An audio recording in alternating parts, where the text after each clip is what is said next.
Ciao mondo, hello world, hola mundo, hello monde, konnichiwa, ni hao, namaste.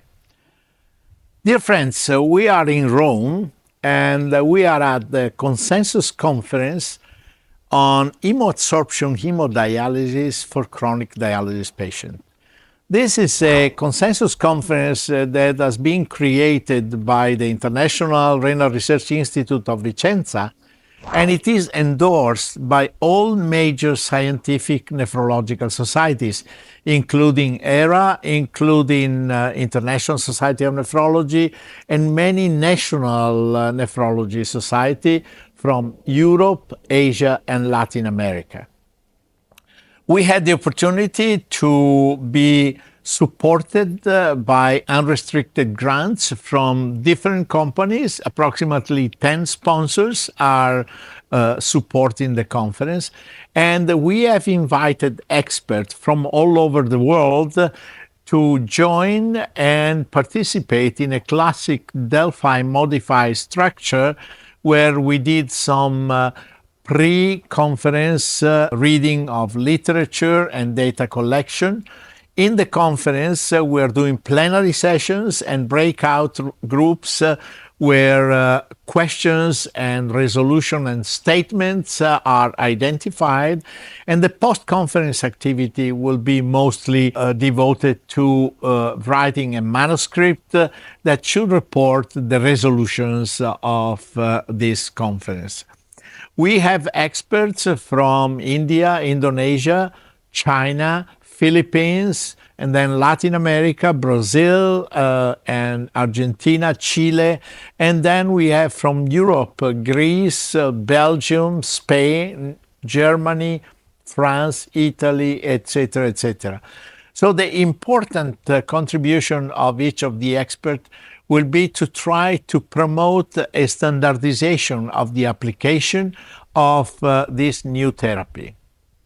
The rationale for application is in the fact that we still have a percent of patients that are suffering from specific signs and symptoms of uremic intoxication that are not corrected even by the best dialysis therapies that we have available today. In this patient, the addition of adsorption may contribute to remove the retention molecules that are responsible for inflammation, cardiovascular events, and other symptoms such as restless leg syndrome, sleep disorders, inflammation, muscular weakness, loss of appetite, etc., etc. But of course, if we compare what has been done for hemodiafiltration, we have seen that it took approximately 50 years to get the therapy established and now use it as a standard of therapy. We don't want to waste another 50 years to get this therapy considered a good golden standard.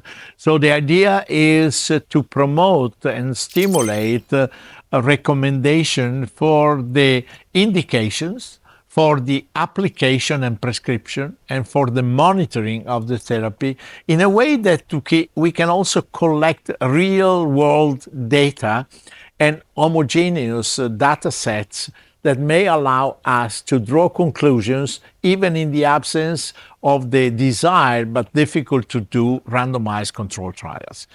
The scope of this conference is exactly this, and it is so important that we achieve consensus on the recommendation on how to do it, in which patient to do it, and what to monitor, that at the end of the story, probably in 1 or 2 years, we can collect enough data to provide the scientific community with the necessary evidence that is always required to apply new therapies.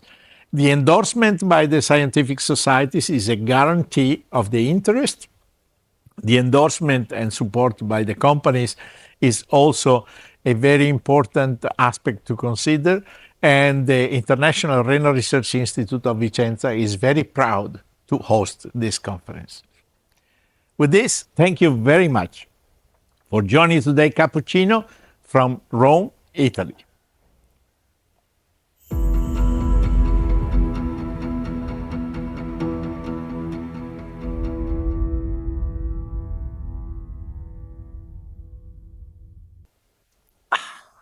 Excellent.